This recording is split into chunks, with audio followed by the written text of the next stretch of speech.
Rebel Force Radio presents Experimental Unit Clone Force 99. The defective clones with desirable mutations. They call themselves the Bad Batch. The Bad Batch. This is the Bad Batch After Show. After Show.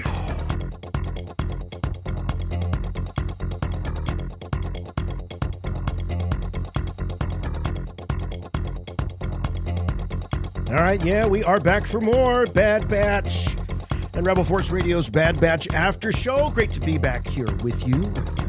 Thanks for hanging out with us tonight. Yep, got another episode in the can, and we're going to be breaking it all down. Just one episode this week, but you know what? There was a lot under the surface of this episode. Yeah, there was a nice adventure, kind of a rescue, I guess we could look at it. I always am torn about that. If it's a bad guy, do you call it a rescue? I don't know. They're trying to spring the governor or the illegitimate governor from the clutches of the rightful governor. I mean, depending on how you look at it, we'll break it all down. But as I say, great to be with you.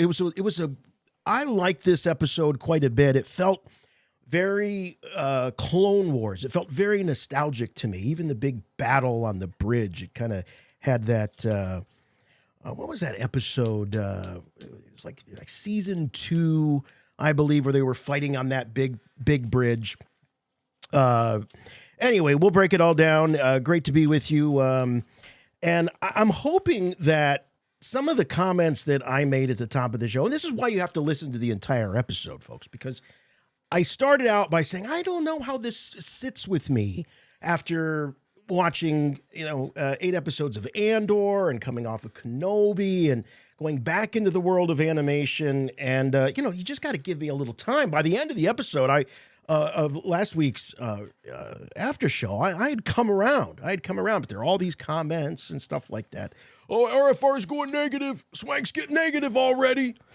Relax. If I was going to go negative, I wouldn't sit here for an hour and a half discussing a 22-minute episode if it was all negative. I wouldn't waste my time, your time. There's lots to talk about. So bear with us. We're all in this together. We are fellows along this journey. And, of course, my fine fellow on this journey is, of course, none other than my good friend and yours from Chicago, Jimmy Mack.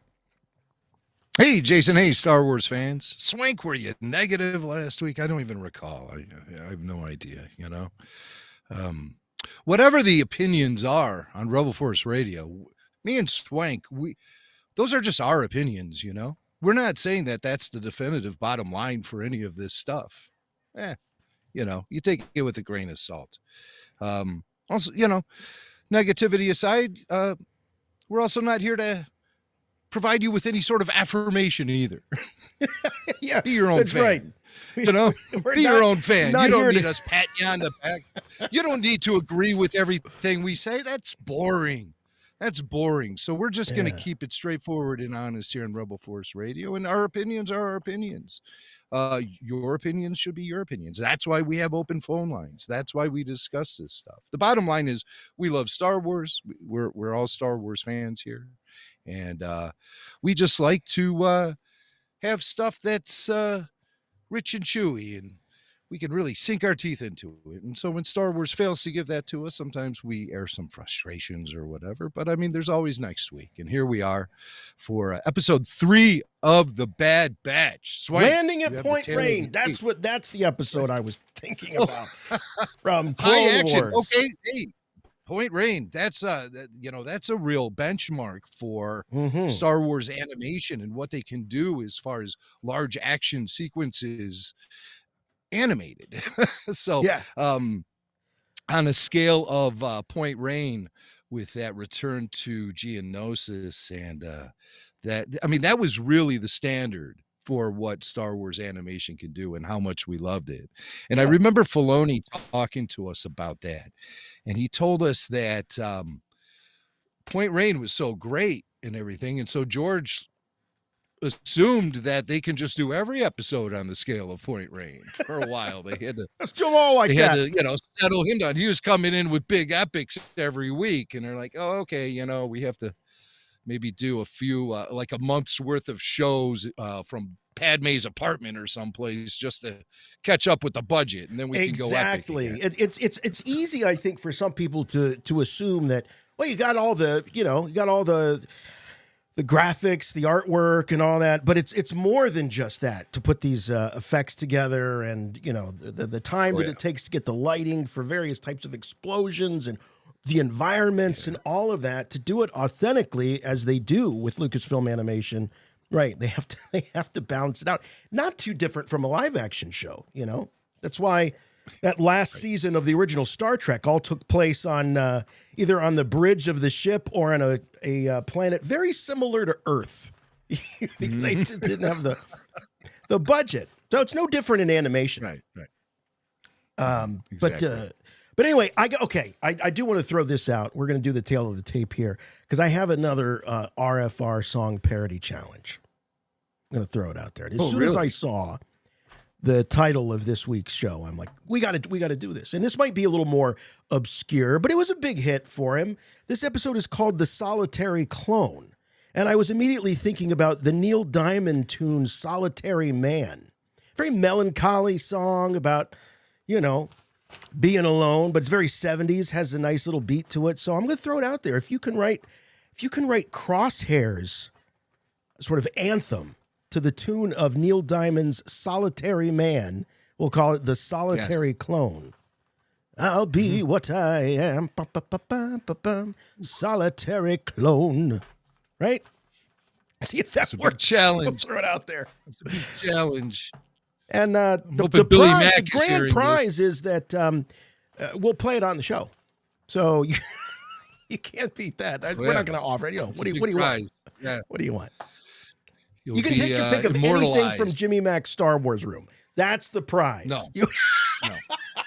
No. Wrong. Including Jimmy Mac, if that's what you want. It's like that movie, The Toy, when the kid picks Richard Pryor. The kid's going to come into the Star Wars room and be like, I want him. I want the nerd. Some days, yeah, go live at Jackie Gleason's mansion.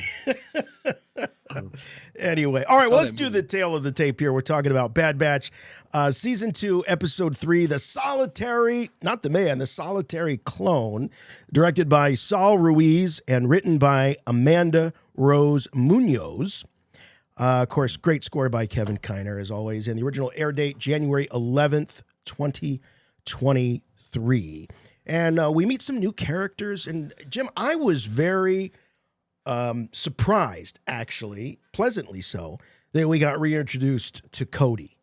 Because, that was a character that I would say out of all of them, especially after the Clone Wars, going back and watching Order 66 in Episode 3, and you got Cody firing on Obi-Wan. I mean, that was heavy, especially, as the Clone Wars did for us. It gave us a real sense of how deep these relationships were between the clones and their Jedi generals. And so to see his switch, his turn, I thought was really satisfying, and I'm glad they gave that character some more time. Sure, yeah. He was a loyal soldier of Obi-Wan Kenobi's during the Clone Wars. And yeah, you mentioned, of course, soon as Order 66 is announced, I think Cody's the first guy Palpatine called from the office. First. Who shot first in Star Wars? Cody. That's what I'm going with. So yeah. And he's just coming off this affable back and forth with Kenobi, where he gives him back his lightsaber, and they have a couple chuckles. And then the next thing you know, he's without hesitation, point the cannon and fire, and go look for the body. But it's good to see that Cody still has some sort of moral code where his programming isn't completely wiping out his ethics. I Right. mean, the Jedi thing, that was part of the programming, but now we're getting into some really gray areas. And I don't think some of these clone troopers are really prepared for this. It's good to see Cody. He's got some new armor that still has that antenna coming out of the shoulder. That's but how they I stripped always away- recognized it. Exactly, but they stripped away his color, and that was something we talked about last season, where we saw the individuality and the colors start to drain out of the clone. So he's got that visor is gray now, and but I want to say that for me, the whole theme of this episode, though Solitary Clone is a great title if you're looking at it from Crosshair's perspective, but for me, the theme of this episode was kind of summarized up at the end by Rampart when he kind of brazenly tells Crosshair, haven't you noticed all the clones around you are disappearing? And so you might call this the disappearing clones, because I started thinking, well, okay, that's true. They're disappearing. Some are defecting, going AWOL like Cody, and then I think some of them are just sort of disappearing conveniently. I think the Empire is getting rid of some of these guys. I mean, you can see how disposable they were just in this mission alone. I mean, it's not like they planned it, but they used all those dead clones in the ship after it was downed by the Desix droids as like decoys. I was like, oh my God, these guys are just decoys. The bodies, as then the those that were still alive were coming out. So, Jim, we've been speculating a lot about a clone revolution. We thought, wow, wouldn't that be cool if that was another clone war? Yes. So you could get plural clone wars. Do you think this is a theme that are they gonna keep this going? Do you think this disappearing clone idea and the ethics and the morality and all that? Yeah, what Rampart's doing is it could be looked at from two different angles. Is he laying blame on Crosshair for these disappearing clones? Like telling Crosshair there's something, a black cloud that's surrounding him? Or is he warning Crosshair, saying, they're disappearing around you, you might be the next to go? So, using the imperial method of fear to keep fear will keep the systems in line. Fear of this battle station. Well, what were they doing before the battle station? Playing mind games internally amongst each other, amongst their soldiers, to get the soldiers to do what they're supposed to do. And it's hard to take these clones who were born and bred to serve the Republic and serve the Jedi and just flip a switch and have some neurotransmitter in their head make them suddenly turn on the Jedi. And are they then supposed to turn on everything they stood for and everything they saw and witnessed and experienced during the war? Doesn't that come into play and almost override any sort of programming? I mean, it certainly is for Cody. It certainly is for Cody, because when he's trying to talk down Tawny Ames, the governor, there at the standoff, he's talking about the sacrifices, the blood, all of this that was shed and shared, even though they were on opposite sides. Like, we don't need to do this anymore. So you can see that despite him following Order 66, he's not numb to the sacrifice and the gray area. He's not numb to the gray area, which makes me wonder if Order 66, it's not that it wears off, but is it almost like being hypnotized, where over time it starts to get, a little bit more foggy? I think I made the right decision. I don't know. I don't think it's permanent. Yeah. Well, I think knowing that clone troopers are non-existent, essentially, by the time we get to the beginning of A New Hope, even Rogue One, we didn't see any clones in Andor. No, of course not. So, I mean, clones are pretty much gone. So what makes them go away? Well, we see clones in Andor in the flashback. Isn't there a flashback in Andor Yes. we see clones? Yeah, but I mean, it just helps us put it in Right. perspective. No, but you're right as far as on-screen clones. Oh, by the way, real quick before this thought leaves me, Yes. Adam Savage. I sent Jim you a clip of Adam Savage. He was on MythBusters, big Star Wars fan, Right. special effects guy. Yes. And he got to go over to the studio that made the Darth Vader costume that they used for Kenobi. It's fascinating. It's like a Right. 25-minute video. But he also did another Great video, which I video, yeah. haven't sent to you, where he was same place. He was doing. He was looking at the clone trooper armor. Right. And Right. Yes. what struck me was that was the first practical clone trooper armor that they built for on-screen Star Wars. Right. Because there was always Yes. CG. And that blew me away. I totally forgot about that they were always CG. Right. So anyway, it's all on that's his a video worth seeing. What was the armor created for? Was it for Kenobi? It was for Kenobi. Was it for like the flashback sequences? Yeah, I think so. When yeah. Mhm. Okay, interesting. And it just makes me think, like, when is the last time we see a clone trooper in canon? When is the last time? Could it be Kenobi when that sad clone was sitting on the curb and begging for handouts? That's the one I'm thinking of. Yes, I think that's the last time we see it canonically. If you know in the chat, I'm sure you'll correct us. Please do. Is it, guys? I mean, I haven't really thought about yeah. it till right now. We're having this conversation. Yeah. And we're, the conversation obviously is surrounding the phasing out of the clones and why the clone troopers are non-existent by the time the original trilogy rolls around. Now, obviously, we always thought we were seeing the origin of stormtroopers in Star Wars Episode 2, Attack of the Clones. We're like, well, obviously, the stormtroopers are clones, right? Yeah. I mean, didn't we all believe that in the early 2000s, that the stormtroopers were clones? When did it start to become apparent that that's not the case? Star Wars Rebels? I'm thinking Star Wars Rebels. Well, I thought it was before that. I thought that George at one point, and I'm trying to remember the source, but I remember somewhere along the lines, it could have been EU, that they talked about how over time the clones, this is before Rebels, over time it seemed that they would use they would recruit troopers that were like the sons of various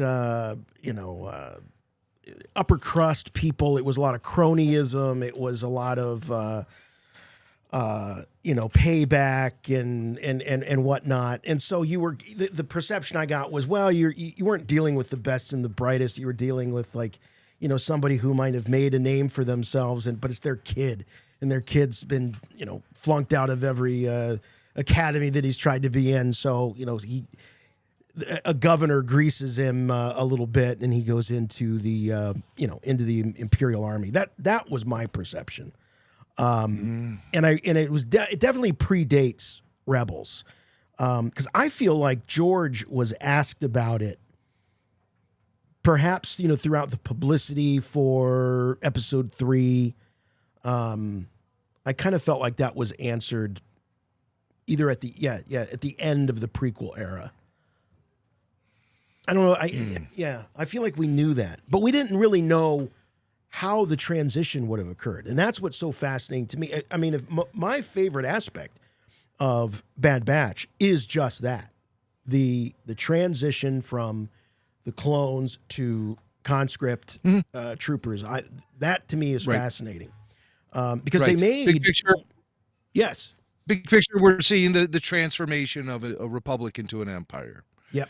And it's more than just Palpatine saying, he's reorganized things. Right. I've reorganized everything, the universe. Ladies and gentlemen, I got an announcement to make.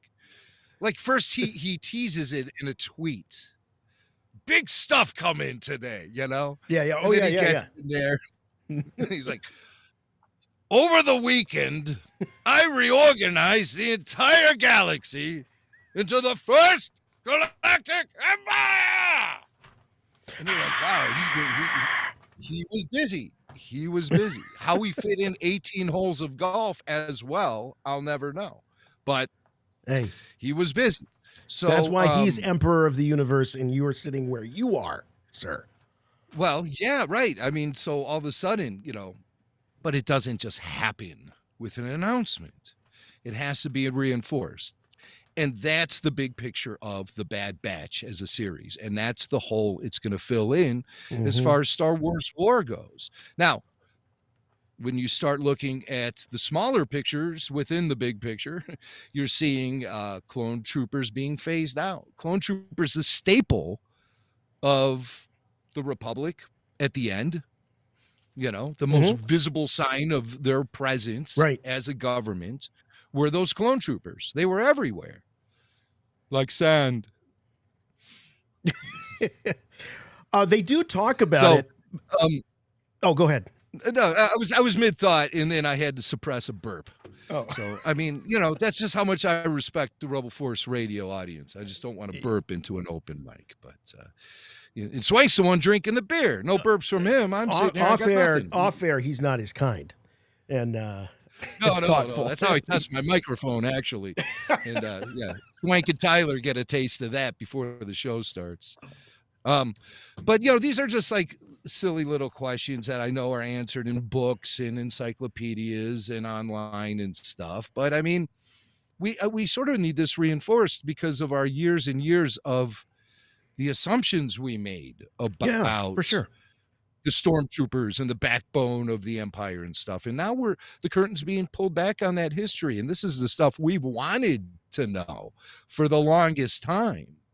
But it is kind of hard to shift gears a little bit and readjust your thinking about these fictional characters that were always pretty much black and white to me, and now see it sort of differently.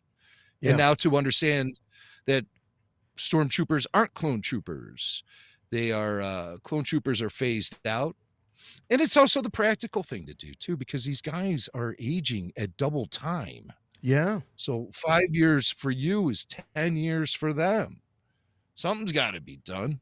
They're going to lose their ability to serve as soldiers after a while. I don't care what you put in the test tube with them when they were zygotes or whatever. It makes me wonder if I'm thinking about this strategy here. All right. So the clones, you brought up the aging thing, and that's absolutely there. And it's true. It has not been brought up within the show or within canon, as far as I know, but we're using common sense and trying to fill in the gaps. What has been brought up is what Rampart sort of alludes to. And he doesn't say this, but they're sort of growing a conscience in a way. They're waking up from this sort of hypnosis that they were under as a result of Order 66. And if the thought of the Empire is that the clones are not as easily manipulatable anymore, they know too much. Maybe that's just some of that. They know everything about our defenses. They would be very dangerous to us if they went and worked for the other side because they know of all of our capabilities. All that being said, and then they switch and they go to conscripted troops. And as I was mentioning earlier, George talked about them kind of being, not necessarily the best and the brightest. It's like, are they really trading up? Like, I'm trying to think, what is he really looking for? Or, is this not Palpatine? We talked, I think, last week about Palpatine's got bigger fish to fry. He's sitting over his cauldron of Sith magic, and he's leaving it up to the Ramparts and the Tarkins and the people and the Yularians to make these decisions.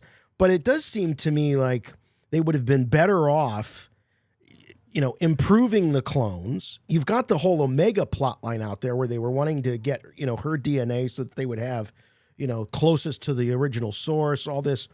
But they seem pretty much set on wiping the clones out. That's Rampart's. That seems to be his whole mission.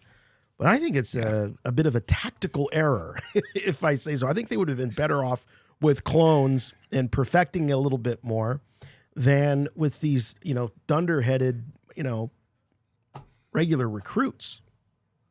Okay, good. I'm glad you're bringing this up because I reviewed, triggered by events in this episode, I reviewed a few episodes of Clone Wars from season 3 prior to joining the show tonight. And they were Heroes on Both Sides and Pursuit of Peace. Not exactly my favorite Clone War episodes when they originally aired, because I was more into the Jedi and the fight against the Sith and things like that, and Anakin Skywalker's personal struggle and the growth of Ahsoka.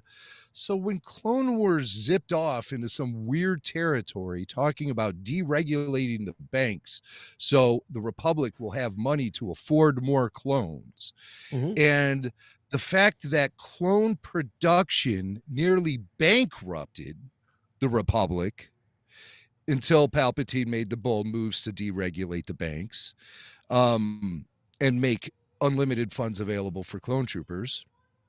What kinds of funds? What kind of funds? Yeah. Oh, you said unlimited. I'm sorry? You said unlimited. I wanted you to really deliver that unlimited, because you're talking about Palpatine, unlimited funds. I know what you want from me, Swink, but it ain't going to happen. All right. We're not even through the first half hour of the show. You want me to just blow up my vocal cords with some Palpatine thing? No, that's not happening. Not this week, pal. Maybe on the weekly show, but not on the Stay tuned. RFR this week, unlimited funding. Because I have to do the whole Palpatine warm up, and it's okay, all right. Well, we don't want to throw you off. Effects. I need unlimited funds. Unlimited funds. Okay.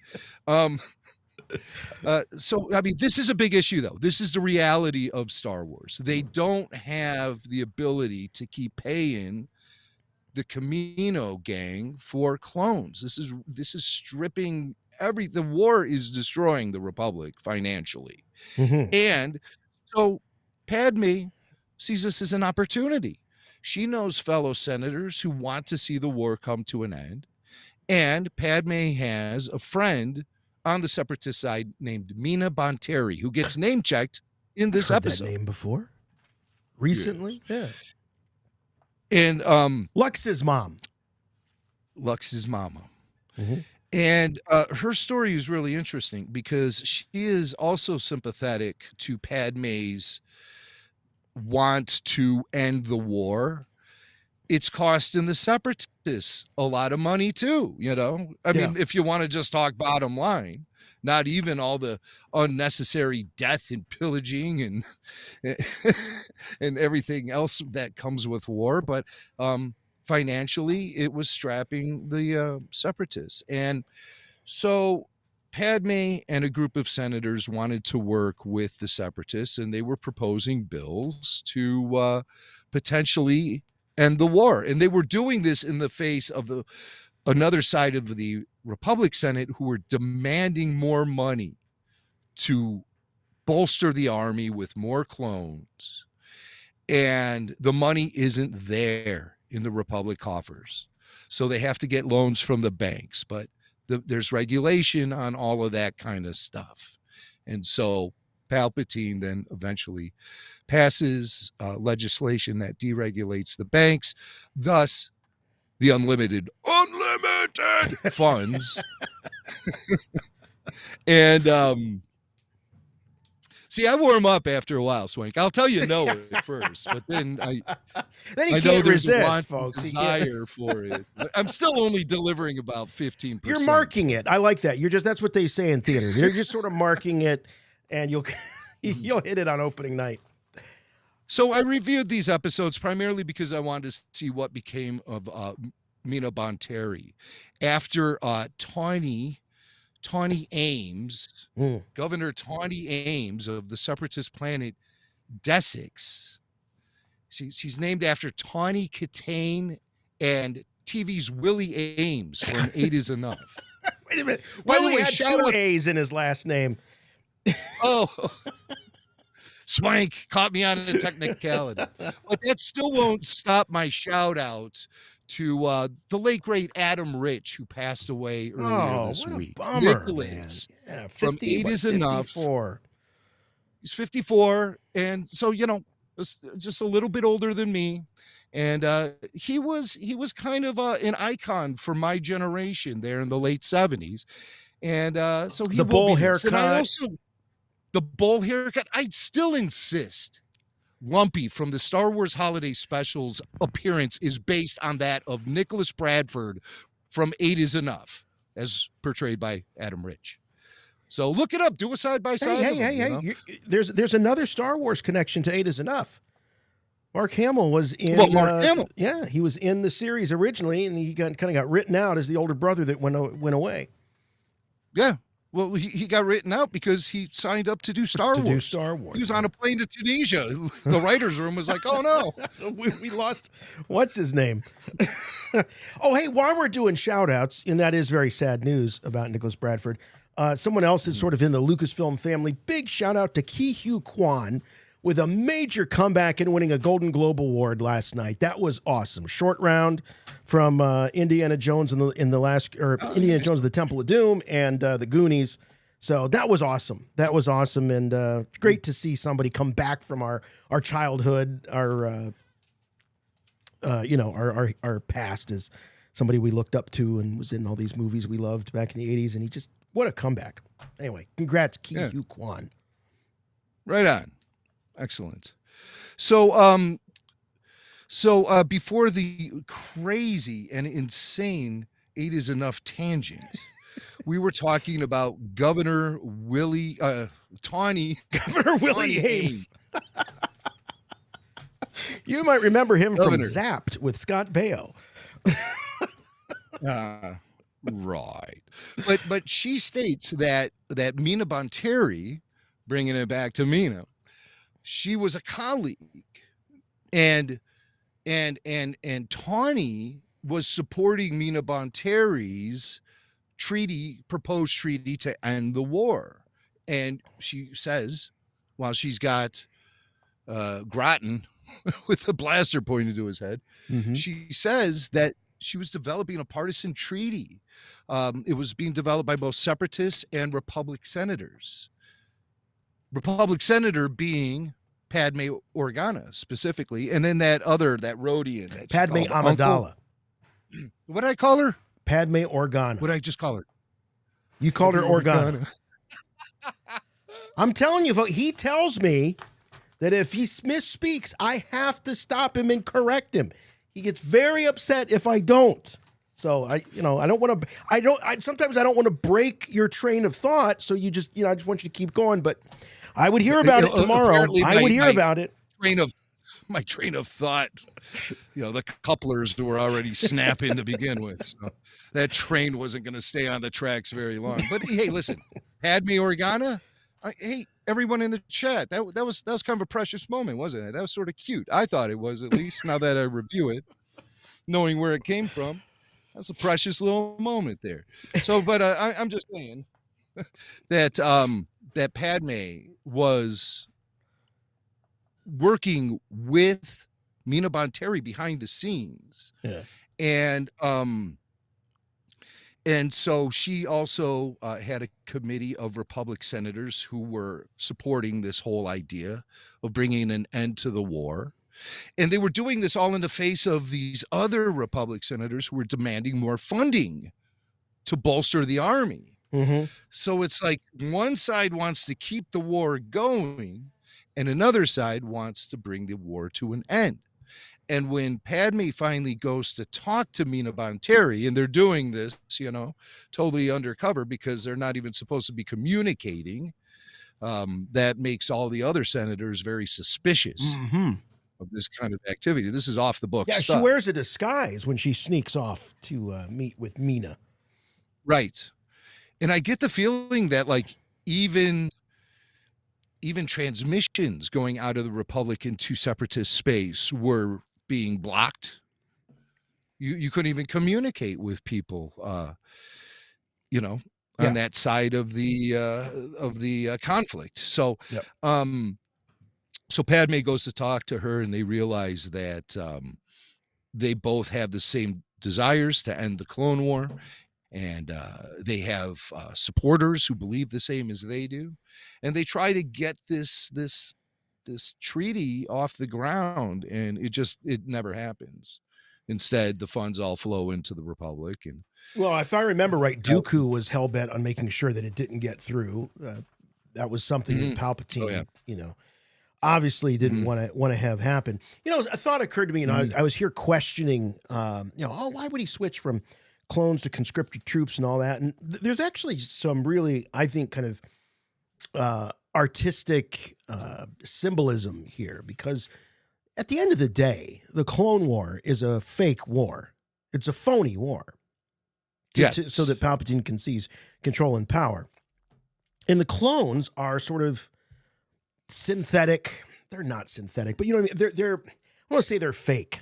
I don't know a polite way to say this, but they're made up. They're made up. They're not even real troopers that have any kind of natural loyalty. They're created and bred to fight for this particular cause. So it is symbolic of the whole conflict, of it being sort of fake and a ruse. And now Palpatine's getting serious, and it's very real because now he has control. And so he's going to use, loyalist, loyalists, we'll say that. And I don't think you could call the clones loyalists necessarily. No. Mm-mm. I would just like to make an announcement to the chat. Please refrain from your discussion of Indiana Jones and Short Round. This is a Star Wars podcast, and we are talking about the Bad Batch. And some of us are uncomfortable. Thanks, Swank, for opening that whole can of worms. But no, sorry. Please. I mean, you really started it with the whole Nicholas Bradford, but it did have Mark Hamill in it. Yeah. So I said at the beginning, one of the things I loved about this episode was that it really tickled the whole kind of Clone Wars nostalgia. You had the clones versus the battle droids. I loved that. You had a tactical droid in there. You had those. Why are those droids? What are the ones that are super creepy? They always creep me out. The commando droids. Commando droids. Anything that like crawls on a wall. If it's on Spider-Man, I don't want it crawling on a wall. It's always like horror movies. Right. Someone's possessed and they're crawling up a wall. That just creeps me out. Yeah. Yeah. The Exorcist had a famous deleted scene. It was this sort of crab walk down the stairs from what's her name? And it was creepy. That was creepy. Very creepy. And it still stands up too. I was surprised that was cut out. They're going to remake it, by the way. They have to. That's coming. The Exorcist. Yeah. Really? Yeah. That's all we do now is remake our classics. Yeah, that's the truth. But yeah, battle droids. So this episode did have all the droids. All the battle droids. Yeah. Except the super battle droid was not represented. We had commando droids. We had tactical droids. We had battle droids. We had droidicas. But we did not have super battle droids. That's right. It's not like I missed them or anything. I just am noting they were not around. So maybe they couldn't be reprogrammed. Because it is brought up, why are these battle droids still functioning? Well, it's because they were probably reprogrammed. Duh. Crosshair should have thrown in a old-fashioned duh. But it's worth, because us fans will pick that apart. We'll go, how the hell are these battle droids on? We don't have clones we can ask. So we need the characters within the show to ask each other just to provide us with some sort of context. And that's exactly what they did. Something that I thought was real interesting in this was to hear Tawny talking about Dooku. She's still a believer. Yes. She's still a believer in her leader, Count Dooku. So she really has some catching up to do. Yes, but I mean, to her, he probably died a martyr. Right. And Right. there's probably a lot of Dooku loyalists among the separatists who feel that way. Mhm. And their trust runs even deeper than mistrusting an empire. Their mistrust goes back to the Republic, you know? Mhm. The thing that was once the symbol of peace and prosperity in the galaxy, to them, they don't see it that way because Dooku spread a lot of messaging about that and got the galaxy to look upon the Republic as something not what it seemed to be. And it actually turned into that. You know, You can't something deny it, thanks to Palpatine. when I said that the commando droids are creepy, something that they really achieved here is the ominous feeling you get, especially at the end when you see Cody and Crosshair leaving Desix and they're being replaced by all of those Macquarie troopers. You know, Yes. there's an ominous nature to them because you realize what this means, you know, for the people of Desix, what it means for the clones. And I was developing some real sympathy for Crosshair in this episode. We see twice him in the commissary, and nobody wants to sit with him. You know, he's a freak, he's a weirdo, and he well to the others, and he was a freak he was a freak and a weirdo with his Bad Batch brothers, but at least they all had each other. He's totally alone. He's the solitary clone. I was feeling for him. Well, I just really think back to when you were in junior high and high school. It's like those cafeteria politics really spoke the loudest, didn't they? Always. It was really, wherever you sat your whole social status depended on where you sat and yeah, who you were sitting with. it was and all who sat with you. equality in the classroom, you know, because the teachers ruled it. But in the cafeteria, Yes. it was kid rules. Yeah, right. It was Lord of the Flies. It absolutely was. But speaking of the cafeteria and to go back to your point you're bringing up about the appearance of the stormtroopers at the end of the episode, in the cafeteria, those clone troopers were discussing the defense recruitment bill and how it's up again for a vote. Yeah. And they didn't like the sound of that because they know that those clones are worried about these recruits making them obsolete, which is exactly what is happening. And so then to have the episode end with all these callbacks to the beginning of the episode, once again, Crosshair wakes up alone in his bunk, and that annoying Imperial wake-up call alarm is going off. And he walks out, and then he goes and he sits in the cafeteria by himself, and he's eating by himself, and the voice comes on, and it's like, CT-9904, get over to Rampart's office, loser.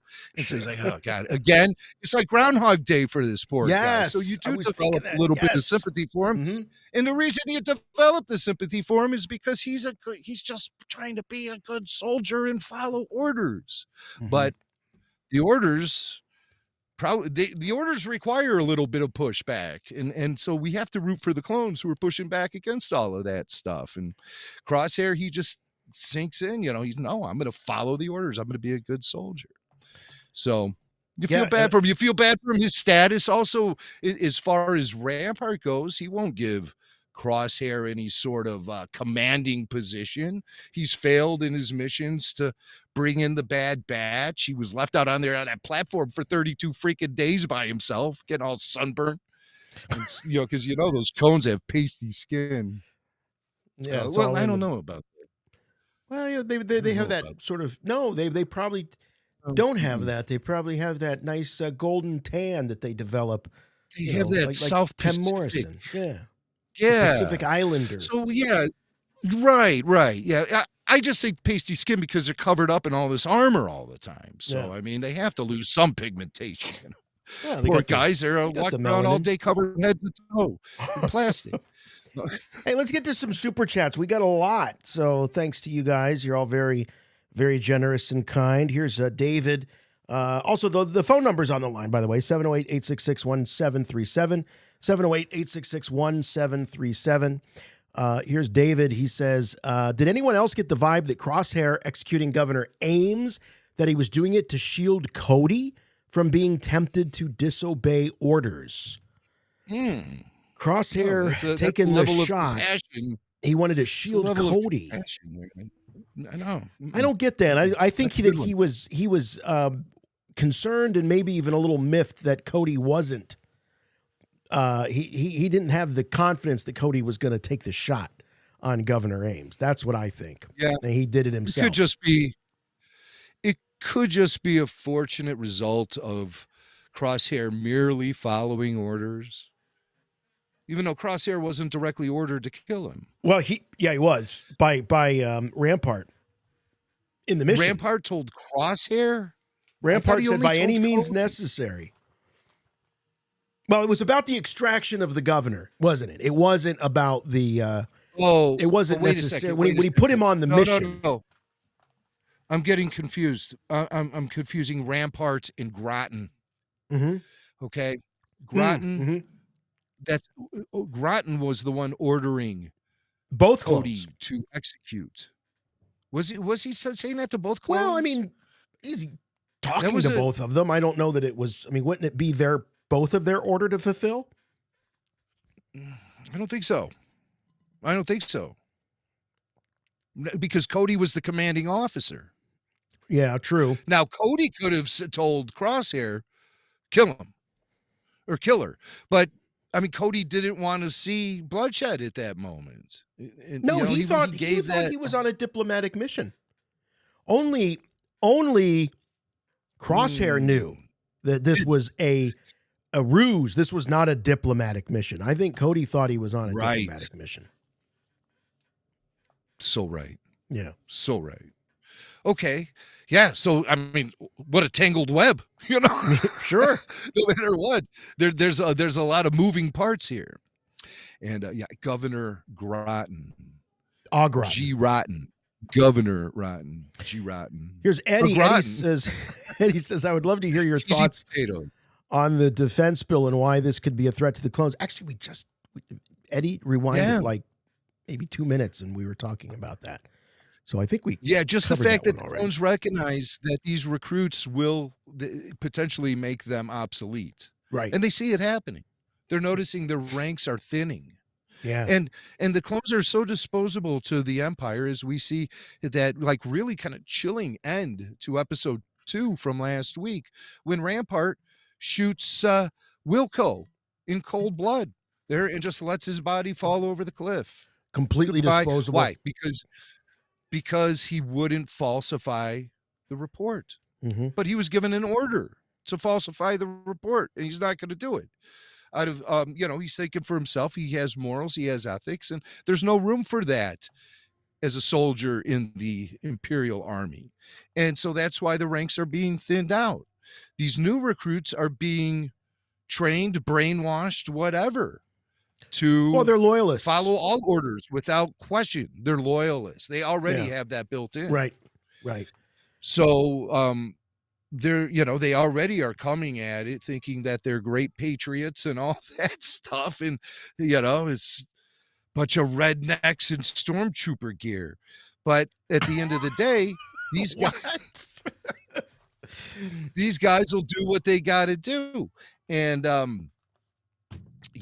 And so that's why the Empire needs to get rid of the clones. Bottom line. That's why they're too expensive. They have morality. They have ethics. You never know what kind of resonating factor their time being around the Jedi might have had on them, as far as having a positive influence on them that even a little microchip can't fully override over time. So, well, Cody says to Crosshair, he essentially says, we're not droids. We make our own choices and we have to live with them too. That's his parting words to Crosshair. Obviously, he makes his choice. We learned he goes AWOL. A couple more super chats here, and then we'll get over to the phones. Here's Cody. Speaking of Cody, Here's Cody. Chut, guys. Great episode. I loved when Crosshair was called to the principal's office over the intercom. Do you all think the mission Rex has for the Bad Batch is rescuing Cody from Coruscant? Maybe. Wait. Hold on. Crosshair was called to the principal's office over the intercom. All right, so that has nothing to do. That has nothing to do with the question. He's Okay. just saying, isn't that The funny? mission Rex has for the Bad Batch is rescuing Cody. Yeah. Okay, right. From the trailer. In the trailer, we see him saying, "Got a mission for you." Okay. Well, I'm glad you reminded me Yeah. because I was like, wait a second. Did Rex reach out to them at the end of the last episode? And I have a visual of Rex reaching out to him via hologram. And so that must be some footage from the trailer, what have you. Yeah, it's trailer stuff. So that's where that's yeah. We're early in the season, so could it be still trailer. could Cody and I was trying to think about Cody's story. Is this the most current we have of Cody? Cody doesn't show up in anything later.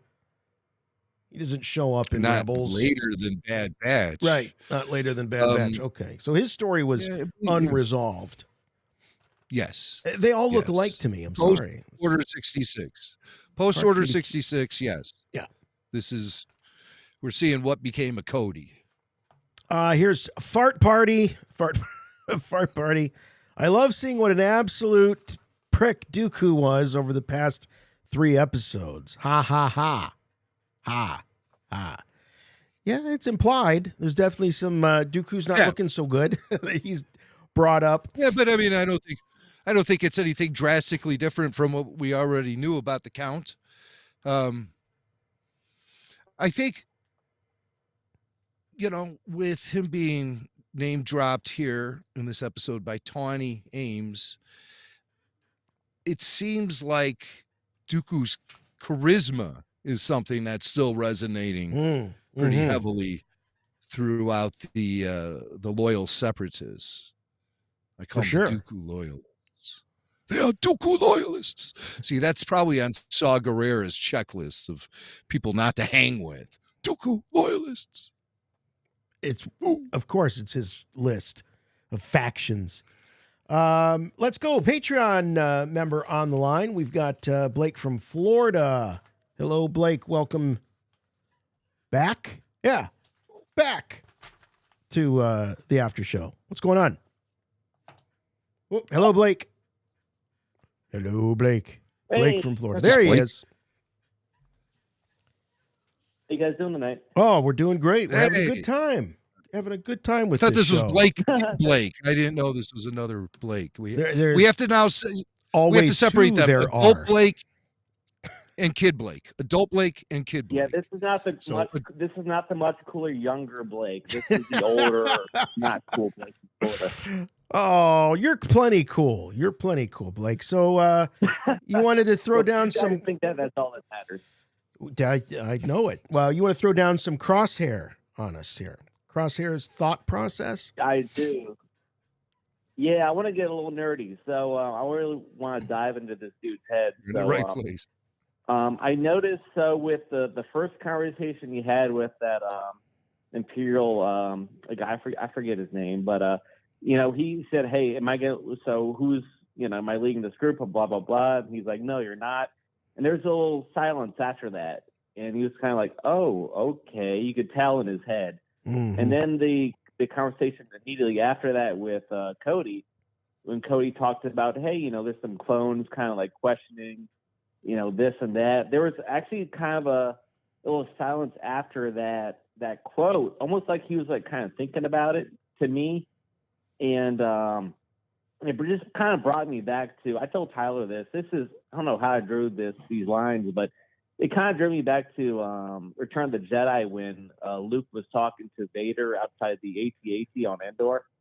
And you could tell there's a lot of like mental gymnastics going on with Vader when Luke was talking to him. And Vader kind of agreed with what Luke was saying, but he kind of felt like maybe he was a little too far gone to go along with what his son was saying. And then at the end of the episode, when he's talking to Cody again after the mission, I just kind of got the feeling that you know, when he keeps using the line, you know, good soldiers follow orders. It's almost like an addict who knows there's a problem, but he won't admit to it. But he deep down he knows there's something wrong. Yeah. So I'm thinking too much into it with Crosshair, but I'm kind of getting the vibe, especially after this episode, and I kind of got last season too, where though I think that there is a lot more, again, mental gymnastics going on with this character than we're realizing, and maybe he'll come to some kind of not realization, because maybe he already knows it, but some kind of I don't know. You guys kind of get where I'm going with this guy. Oh yeah, I no. definitely think there's a lot more guys than we're talking about. I think you guys are kind of going with my train of thought here. Yeah, man. I get what you're throwing down. Thank you very much. I think that it's clear, at least it's clear to me, that the seeds of doubt are being planted in the mind of Crosshair. And what's interesting about Crosshair is that the whole good troops follow orders thing, like, I think the jury is still out on to what degree the chip played in Crosshair's decisions, because I don't know that it's been established 100% that him going with the Empire against the Jedi was solely the result of the inhibitor chip, because he claims in the first season that he had it removed. It hasn't changed him one bit. So it would make sense, since most of the Bad Batchers, had this defect that didn't allow the inhibitor chip to, affect their loyalty to the Jedi, that it wouldn't have for Crosshair either.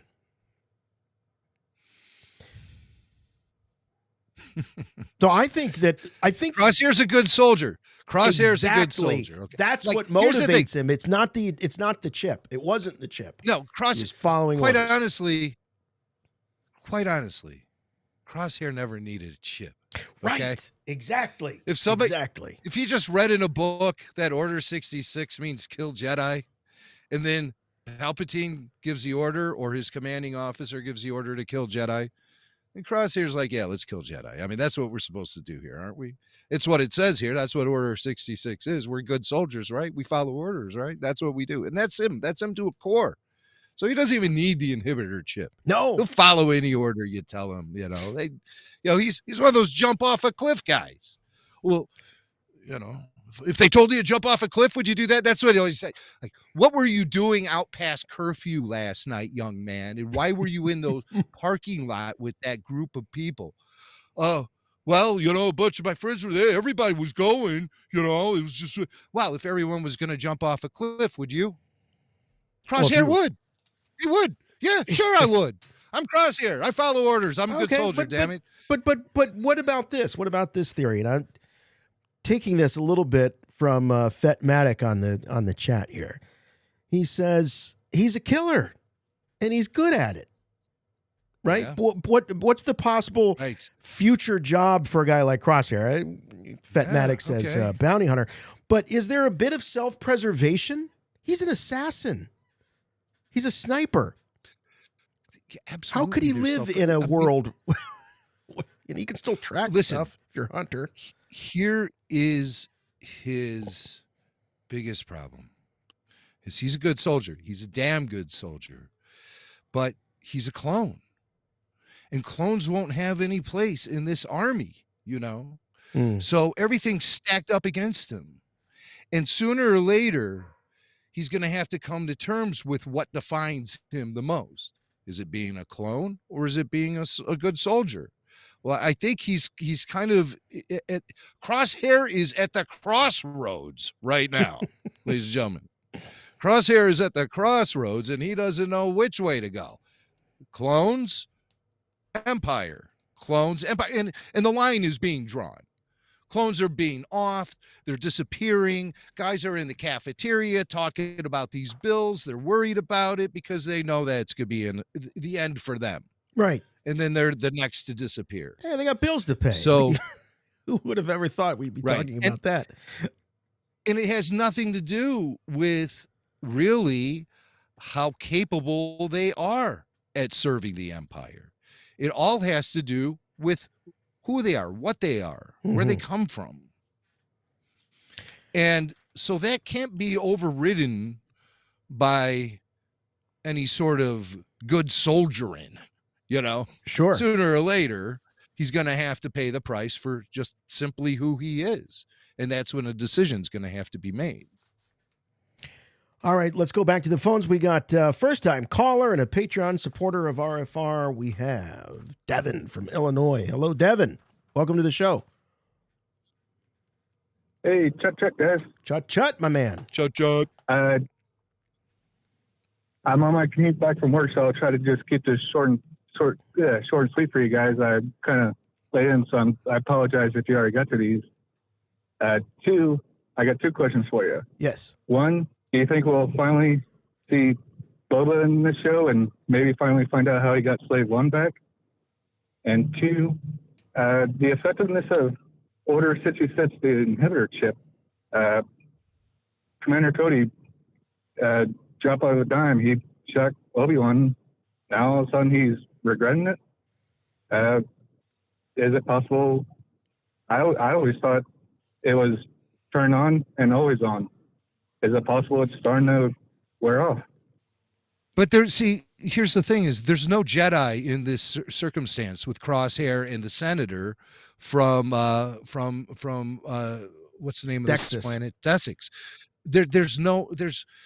She's not a Jedi. She's, he was told to go there to defuse a situation. Say what? Well, yeah, but what I meant by that is the inhibitor chip is on, follow orders, no questions. That's how I always thought it was. Is that an order? Like, shooting rogue governors who won't turn their planets over. What order is that? Order 75? I don't know. It seems to me like we're in a real... Devin, that governor gives the order. Yeah, Devin, I think that the inhibitor chip had everything to do with Order 66. I don't see the inhibitor chip as being a blanket, you will obey all orders kind of thing. I think it was very specific to that particular order. Therefore, the strength behind the order was there. I don't think that every other order then needs to be subject to the chip. It was to make them more docile and malleable, but it wasn't definitive. It wasn't follow every order like a computer. And the clones, they prided themselves on that. They were proud that they were individuals and not battle droids. They could think for themselves, unlike the Clankas. And that was a source of pride for the clone troopers. Well, but I want to go a step further. And Devin, we'll let you go, let you continue driving, and hopefully you can keep listening. But yeah, I do agree. I think that. Well, no, I'm going to take that back. I don't agree. I don't think that the inhibitor chip had anything to do with what Tanwe said to Obi-Wan in episode 2 about them being docile. I forget what the line is, but basically implying that that they're more malleable, they're more easily influenced. That I think is just in the genetic manipulation, or the manipulation of the genetics of Jango Fett.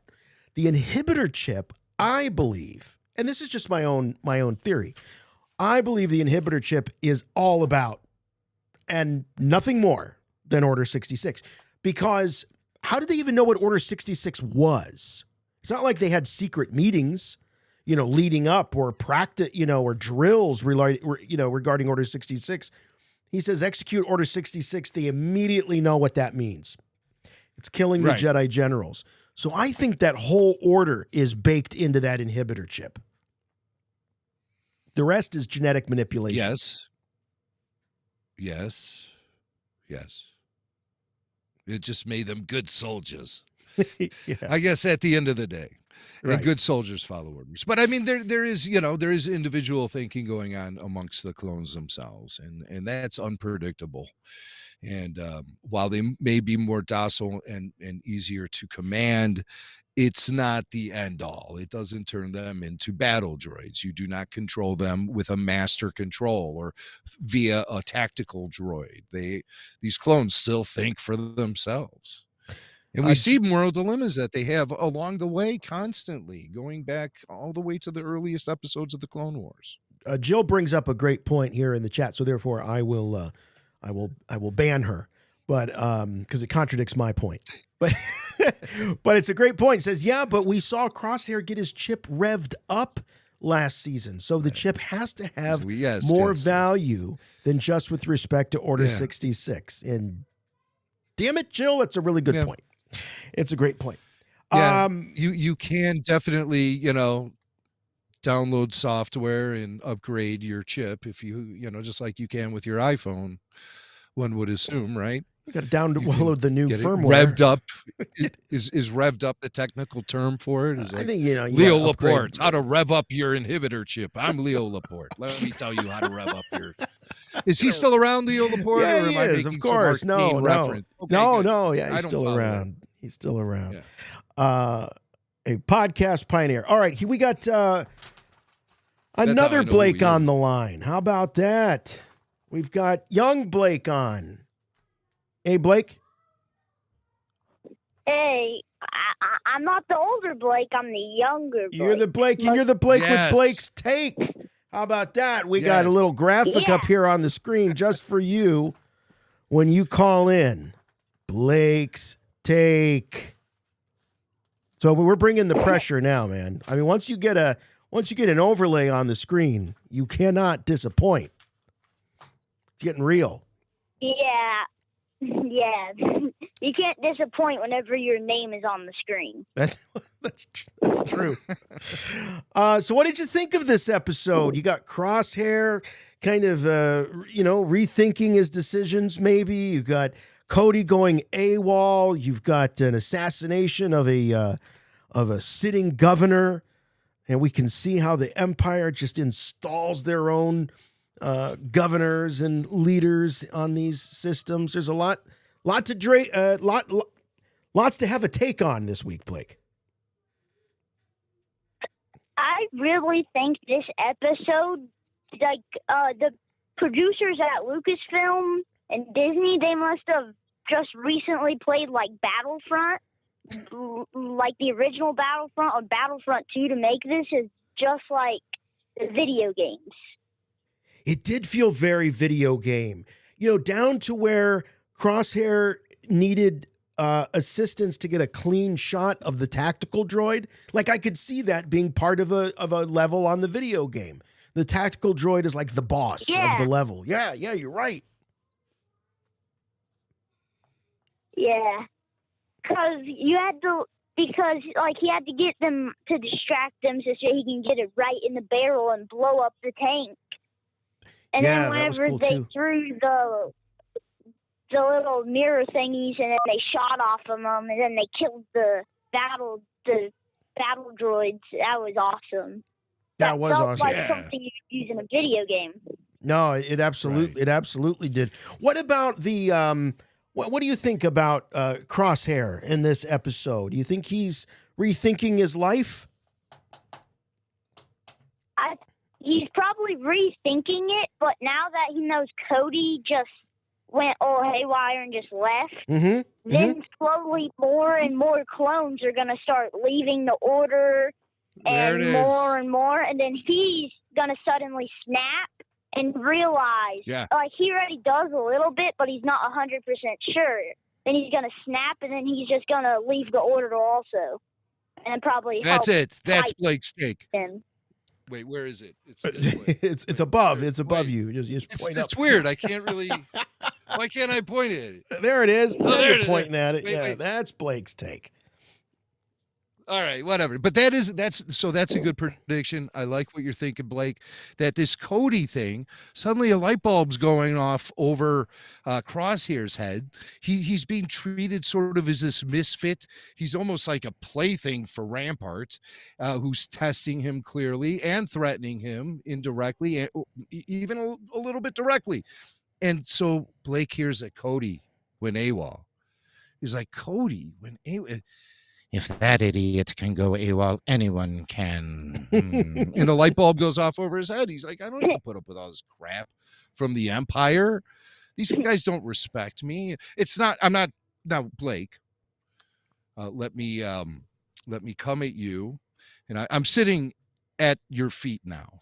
I got my legs sitting crisscross applesauce, and I'm sitting there. And Blake, you're up in the chair, and you're imparting wisdom on us. Do you think, with Crosshair potentially leaving the Empire and going AWOL like Cody did, do you think that this could potentially lead to him being reunited with the Bad Batch? Or do you think he'll go off on his own and become maybe a bounty hunter or something? He might go to the Bad Batch and be with them for a little bit, but then he might go all on himself. Like as a bounty hunter or just as a normal civilian. Blake, you are on fire tonight, buddy. I think you're dead on. I think that's what's going to happen. I think Crosshair is going to be reunited with them, but he's going to realize that he can't stay with them. They're not his vibe. They're not him. He's going to go off on his own. I think he could be a recurring ally that shows up here and there, kind of reluctantly, but I think you're dead on, man. And if not, that's what they should revise it to be, because I think that's absolutely great. You're a legend, Blake. Thank you so much, buddy. Appreciate it. Good job this week, my Blake's friend. Take. That's Blake's Take, ladies and gentlemen. Blake's Take, heard exclusively here on Rebel Force Radio. Some more some super chats. Speculation. This is from Garrett. Garrett says, Chut, great episode, checking in with CH. Loved Cody, Crosshair. Loved Cody and him dropping hints about jumping ship. My favorite part is 100% the almost horror-like sound of the destroyers rolling around the streets and ambushing them. Yes. Love RFR. Yeah, there was some great sound to us fans. Yeah. For 24 years, we've been hearing those things rolling around corridors and streets and everywhere. And the way they played it up was great, too, especially with the one, popping in behind them. Hello. I think I actually said that when they're facing one way and they're like, Droidicas. And we hear the roll. We know what's a-coming. And the anticipation is high. And all of a sudden, it rolls in. They're facing one way. They think they hear it coming from in front of them, and it comes in from behind them. And right when that Droidica showed up, I think I said, hello, as I was watching the... folks, you do not want to be watching these shows with me. I talk to the TV all the time. I need full conversations, too, not just little comments. I mean, I really get into it. Interactive. 2 a.m. But this is as far as I wanted night. To go. But yeah, it was great. The Droidicas are awesome. Destroyer droids. No, do you say Droidica or do you say Destroyer droid? I say Destroyer droid. I think it's yeah. You I don't know, Droidica. Wow. You know how George said that a lot of these words that he came up with were from Jet? I can totally see like a little kid saying, Droidica, Droidica. Ah, yeah. Right? Yeah, sounds good, kid. Yeah, write that down. Yeah, Destroyers, not Droidicas. Love it. But yeah, I go Droidica because it sounds more like that is the native term for them, that by their manufacturer, the Droidicas, and that's just like their brand name. There could be all kind of destroyer droids rolling around the street, knockoffs. A little general, isn't it? Yeah, Droidica. When you want the real thing, you ask for the Droidica. Yeah, the best of the best is the Droidica brand, and so you don't just buy a destroyer droid from Aldi or Walmart or wherever you get them. Go big, go to a Droidica dealer because that's name means quality. Right. When you do destruction on wheels like that, you know the name. First time caller, Spencer, calling in from Oklahoma. Hey, Spencer. Welcome to Rebel Force Radio. Chud, guys. How you doing? Good. Having a good time talking about this episode. Talking to you all. Yeah. So I thought this was actually some of the best Star Wars animation I've seen in a long time. Definitely the best episode of Bad Batch so far. It was beautiful. It was a beautiful, beautiful episode. I actually thought about going back to some of my roots where I would actually listen, because I would play the Clone Wars episodes for the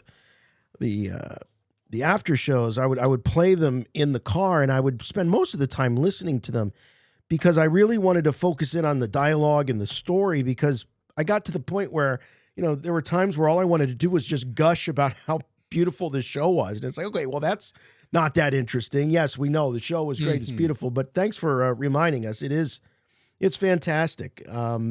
It just keeps getting better and better. Kind of thing. Yeah. And also, you guys have talked a little bit about a clone uprising. Mm-hmm.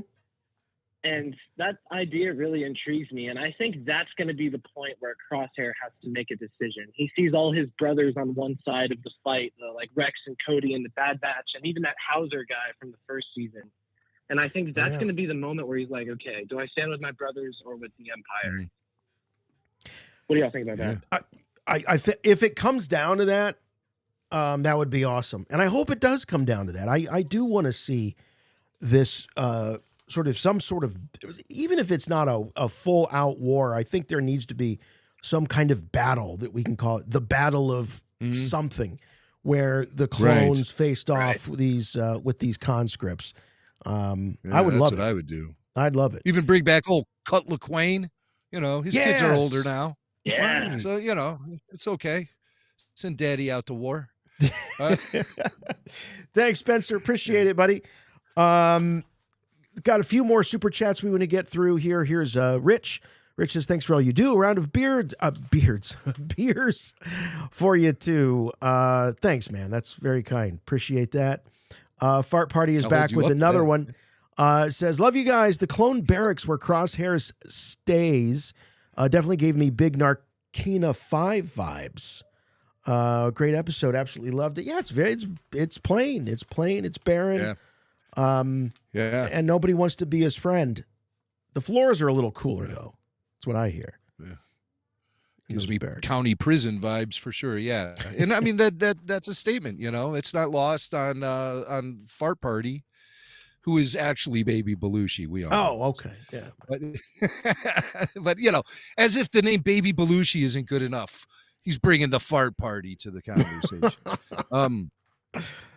But I mean, it's observant because, as we know, the show is these are stories being told via visual medium, and so these are things that we're supposed to absorb into our subconscious and say, hey, look, this guy, he's in a prison right now, and his room looks like a cell. He's being shunned in the cafeteria. He's being sent on all these crazy jobs and stuff, and he can't escape it. That's why I like what Blake is saying, that Cody's defection may really spark a fire under old Crosshair. Yeah, and Crosshair understands, hey, that's an option. I don't have to sit around and take this crap.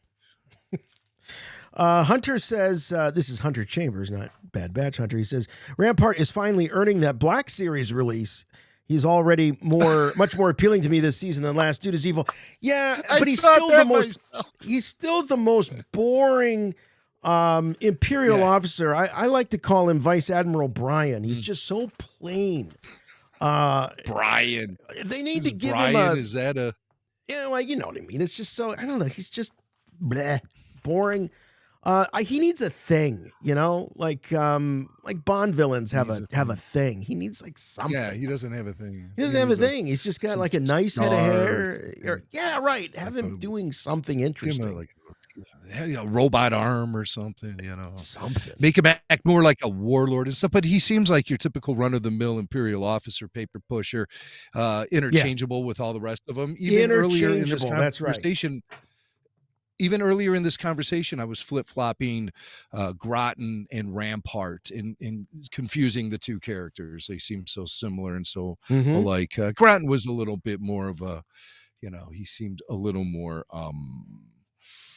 I don't know, just like a scaredy cat, maybe. Rampart seems to have a bigger set of cojones. I'll say that. There's a difference between the two of them. Jeff Holland says he's got a butt chin. He's like an appointee. He did something for somebody back, and they're like, we'll make you a governor. I don't know. Where's we give him Desix? All right, you're going to be Desix. That's what I think. He kissed his ass all the way up to where he's at today. Super chat from Turtle Wars says, great episode today. Thank you very much. I assume he means thanks, Turtle. Us. Turtle's awesome. Hey, here's something I wanted to bring up. We were speculating the time shift between seasons 1 and 2. Yes. I think we were off. I think we said a year and a half. Yeah. Depending on when this episode takes place. If this episode takes place chronologically with the other two, it's wrong because the Camino, Crosshair was left on Camino, according to Rampart, for 32 rotations. 32 days. So it's been 32 days since the end of season 1. Well, but they're not saying, we found you yesterday. They make it clear that he has to get cleared for service. Right. Who knows how long that would take? Do you think he was just hanging around for a year and a half with no action, no mission, nothing? You're right to point out that it's probably longer than 32 days. But I'm thinking 6 weeks, 8 weeks, couple months. I think that's the best we can hope for because they put him back in action. And it's not, do you really think Rampart was like, really, we need to wait till he's ready? No, he kind of humiliates him because he puts him back in action and says, but you're not ready for command. So you're going to be answering to this guy. I'm thinking it's less than, a year and a half. Though, I can understand why we both felt that way with the first 2 episodes because of the changes that we laid out. And it is possible that this episode is a floater in terms of the timeline. Clone Wars did that all the time in the first few years. Yes. I just think Omega has aged so much. But, kids are weird. When you're away from them, like if you have a niece or a nephew or something, and say you're away from them for like 3 months, the next time you see them, sometimes they've grown drastically. It's like, oh, you had a growth spurt. And then they talk and their voice is deeper and stuff. So, that could be maybe then 3 months, I guess, we can revise it down a little bit more. Say Crosshair had to spend a month in the infirmary or whatever. Right. And then he had to maybe go through some training just to get himself up to speed physically, because he was probably clearly dehydrated and malnourished and stuff. A lot of people in the chat are like, well, what did he eat? What did he drink? Well, he probably was fishing and drinking that water, or maybe he had a little device in his thing that would turn seawater or urine into drinkable water. See, I always think about that from that Kevin Costner movie, Waterworld. And there are things on boats and stuff that can recycle your pee-pee into H2O, drinkable H2O. Hey, not for me, okay? I'll try the dying of thirst thing, see how that works out for me before I'm drinking my own. Derailed the show again. And then you go outside, you're walking the dog, it snows, and it's like there's yellow snow. It's like I can't get away from it. Yes, Jason. I feel bad. I forgot to bring on Tyler. We still have time. Here. There he is. He was screening all the calls for us and listening intently, laughing in all the right places during the show tonight. I was keeping an eye on him. But I forgot to give you the introduction. Well, here's your introduction and your goodbye. We're going to do it all? Yeah. All at once. All at once. So, hey, did we leave anything any stone unturned here, Tyler? Keep us honest now. No, but I thought the best part of you guys' conversation tonight was with Blake and talking about Crosshair, and I was really into it there. I feel like Crosshair. You're saying the rest of the show is no good? No, it was great. Once Blake's on, everything's great. As soon as Blake leaves, Tyler just zones out. I was really with you there, but after that. No, but it was just like. Hey, let's face it. Blake is closer in age to Tyler than we are, so let's just keep that in mind. This is true. High and mighty. He's like, Blake gets me. Blake gets me. But anyway, yes. I feel like they want us to feel like Crosshair is thinking all these things rationally, but I feel like he might be so messed up that he just doesn't care. Like he doesn't feel embarrassed. And Jimmy, you said Crosshair's at a crossroads, and I'm wondering when they're gonna wrap that up, because I feel like I've been feeling that for a long time. Like we've been exploring this. I don't know how much deeper you can go, and I'm also curious about the future, and I'm still thinking about the clone trooper we saw in Kenobi, the guy who was like kind of homeless or a beggar and just kind of sitting there with his beard and stuff, and because that's a little bit further down in the timeline. So how did he get there, and what's he been through? So I don't know. These are just guys like him random thoughts scattered across the galaxy. You see those guys everywhere. Yeah. All good thoughts. Well, Tyler, thanks very much for hanging with us tonight and all your help screening calls. So if you want to talk to Tyler, you have to call back next week on the Bad Batch After Show. Thanks, buddy. All right. Couple things that we didn't get to, I just want to throw out. I was reminded of a quote from Ronald Reagan. Ronald Reagan once said, the scariest 10 words to hear are, "I'm from the government and I'm here to help." And you actually hear Cody say that, "I'm from the Empire and I'm here to help," at one point when they're when they come across some of the villagers or the rank and file citizens there of Desix. That gave me a little chuckle. I don't think that was the illusion, but that's what I took from it. And some of the, we were talking about how beautiful the show is. That Crosshair's smoking blaster rifle after he hits the governor is just, it was just chilling. I mean, it just, the drama that they're able to create with these animated characters, it's powerful. It's powerful when they do it right, and they really did it right. So yeah. Oh yeah, that's I mentioned landing at Point Reyna, that whole bridge fight I thought was it reminded me of that. And no stun bolts, Jim, this whole episode. Not a single stun bolt. It was all real. Yeah. And the sound effects very different.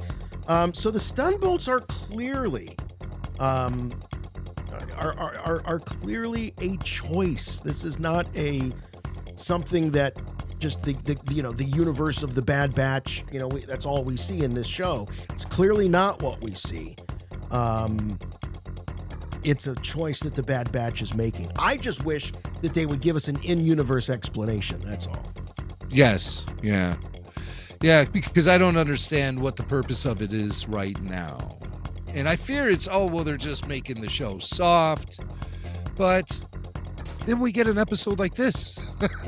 Or we get an ending to last week's episode 2, where a guy gets shot in cold blood and then thrown off a cliff. So, right. Jeff Holland's on a roll in the chat. I just got to say, I've been really enjoying a lot of his content tonight, and he's come up with some good stuff. And he says my sign off should be stun bolts not in this episode. When they're not in this. Great fun. There it is. You found it. He also said earlier, he was saying when we were talking about that poor old clone who was asking for handouts on the street in Kenobi, Jeff Holland says maybe that's Crosshair. Maybe. Who knows? I did see a scar. He had that. He's got that Tim Morrison face. And Yeah. Crosshair doesn't have that face. Yeah, he's got his Right.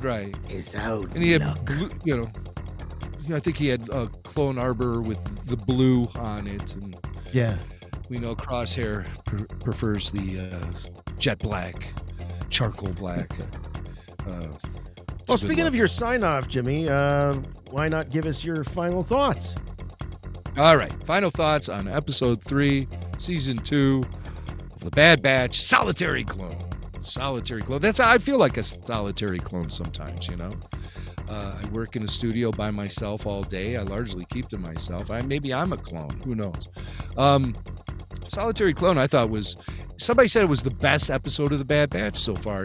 And I definitely have to place it up very high if I was going to be ranking the episodes we've seen thus far. It's not lost on me that The Bad Batch themselves, as we know them, wasn't really in this episode. But Crosshair's a pretty important part of this mythology. And I felt like he was largely ignored in season 1. And so unlike what Tyler was saying, where he feels like Crosshair's story's been kind of played out, I think it's just beginning.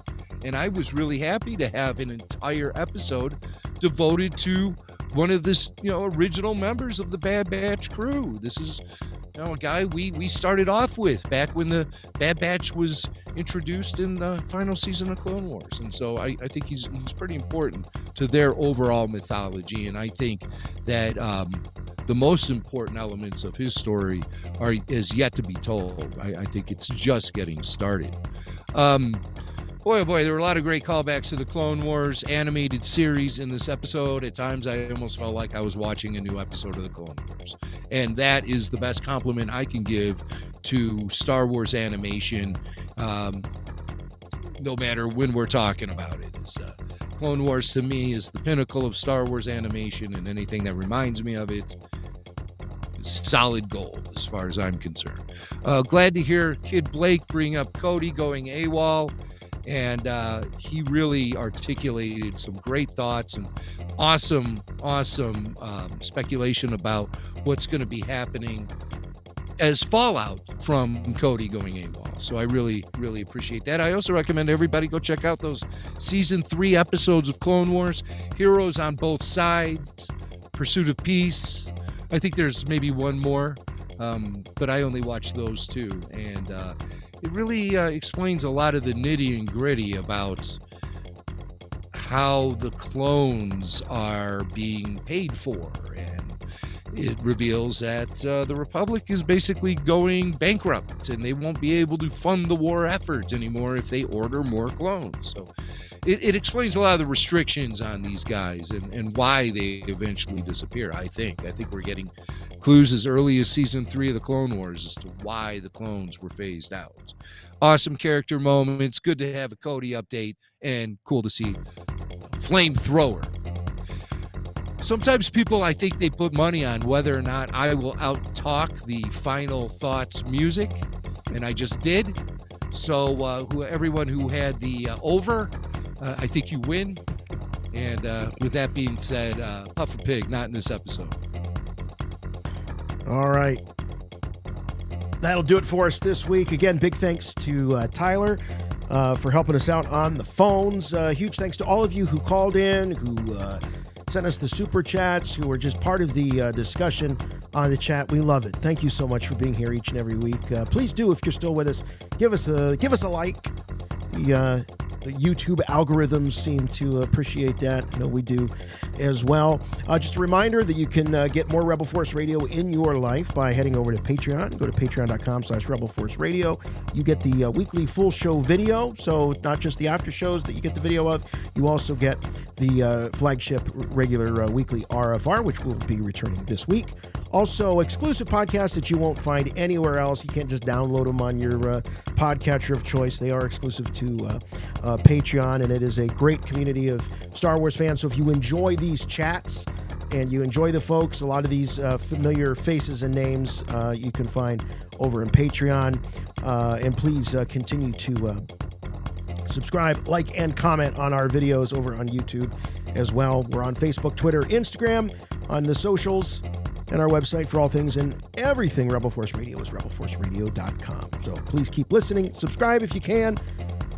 We appreciate it. Until then, we'll be back next week for episode 4 of The Bad Batch. We'll see you next Weekly time. RFR returns this week as well, so Yes, it does. keep your feeds open on Friday. We'll see you next time. For Rebel Force Radio, I'm Jason. I'm Jimmy Mack. And remember, The Force will be with you, always.